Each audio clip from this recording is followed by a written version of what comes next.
you haven't been living under a rock, you have heard of Bitcoin, and in this one we are talking about exactly that, more specifically the Bitcoin standard. But with this one I'm splitting it up into two parts.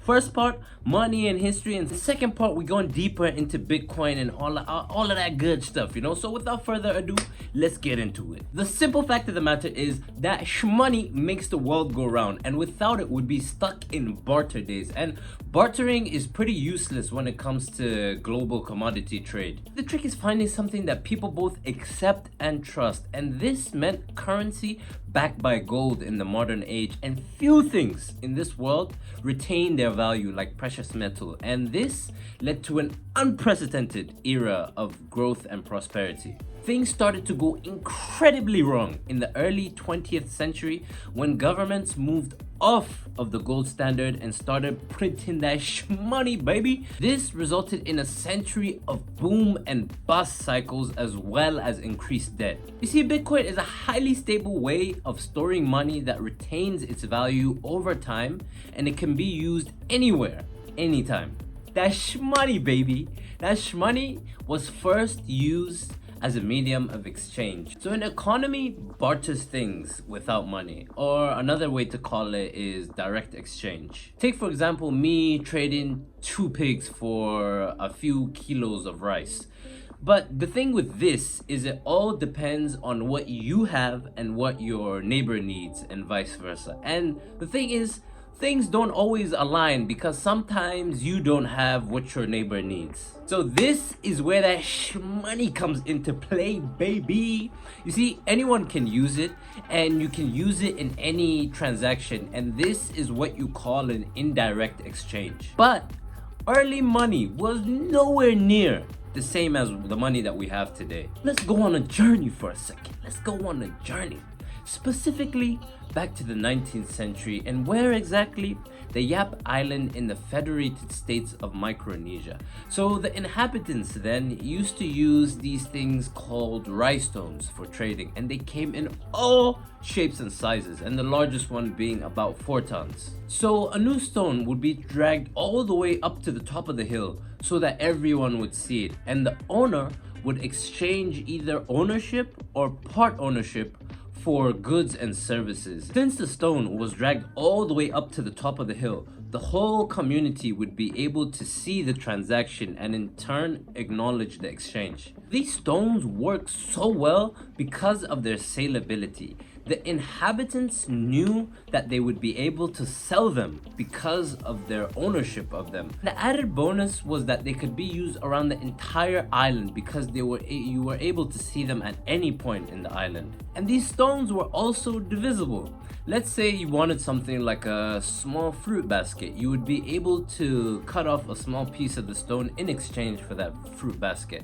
And let's say you wanted something like a raft. You would be able to exchange a larger piece of that stone or the whole stone in exchange for that raft. So there was a major issue with these stones, and the thing is, they did not retain their value or saleability over time.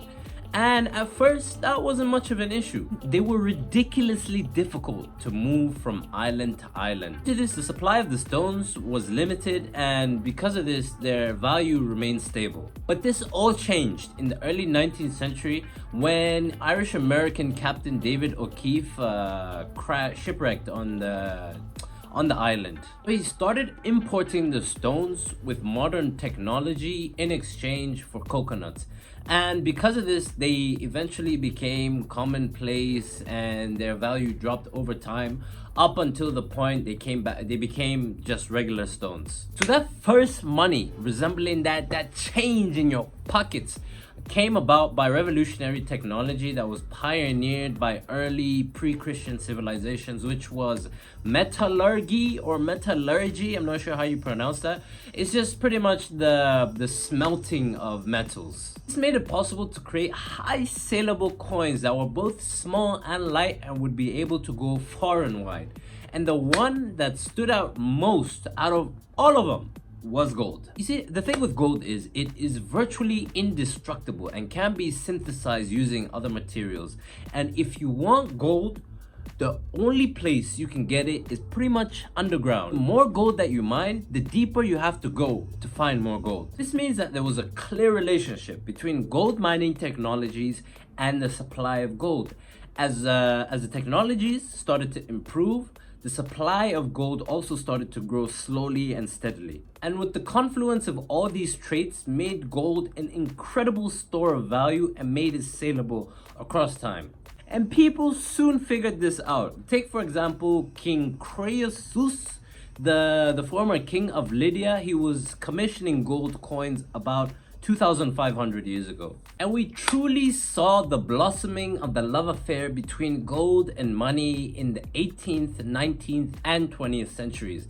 And this was known as the age of sound money. So technologies like telegraphs and trains made it easier for both people and goods to get from point A to point B. And as a result of this, ultra convenient and non-physical forms of payment were prevalent, like checks, bills, and paper receipts. How do you convince people that these paper forms of payment were actually valuable? Answer was that governments all across the world gathered together to issue money that was backed by precious metals that was in their vaults. And the most common used metal in all of the European nations was, guess?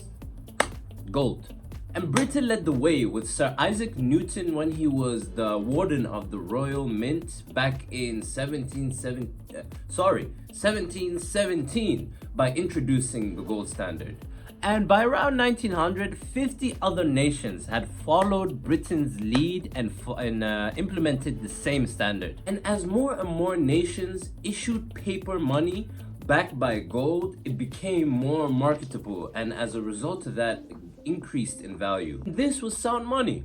The markets had freely chosen gold to be its store of value, and money was now backed by it. European governments devalued their currencies to fund their war efforts. So in about the 1st century CE, Roman Emperor Julius Caesar issued the aureus, which was essentially a coin that had about 8 grams of gold in it. It became a standard of payment across all of the Roman Empire. As growth in the empire started to become stagnant, people started to do this thing called coin flipping, which was essentially taking a small piece out of the aureus so that they could increase their spending power. And sounds like easy money, right? Maybe, but it eventually drove inflation up, triggered a series of crises, which eventually led to the downfall of the once mighty Roman Empire. And the gold standard had one major flaw, and that was the gold had to be stored in a small number of bank vaults. This facilitated the exchange of money for gold, but this created a highly centralized system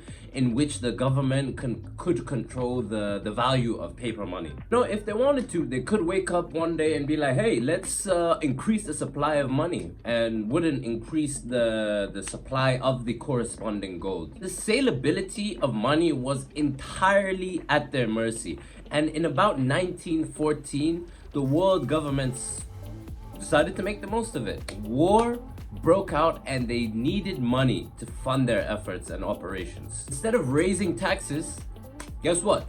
They followed the Romans' lead and just started printing more money. But the problem was, it wasn't backed by gold. As the printing press turned on, new money was being printed, but there was no added gold to offset that. And within the first few weeks of fighting this world war, the nations suspended the convertibility of paper money for gold, and the standard was officially abandoned. It had two effects. The first of which being this ready source of cash allowed these nations and governments to continue funding their war efforts, which led to four more blood-soaked years. Number two, this money printing spree eventually severely devalued a lot of existing currencies. Take for example the Austro-Hungarian krone, which fell about 68.9% compared to the Swiss franc, which they were still tied to the gold because of their decision to remain neutral and sit out the war. And both of these factors, played a crucial role in shaping economic life in post-war Europe. That is all for now. A little bit of background information, some historical information about that shmoney, yo. If you got any value, you know the procedures. Like, comment down below.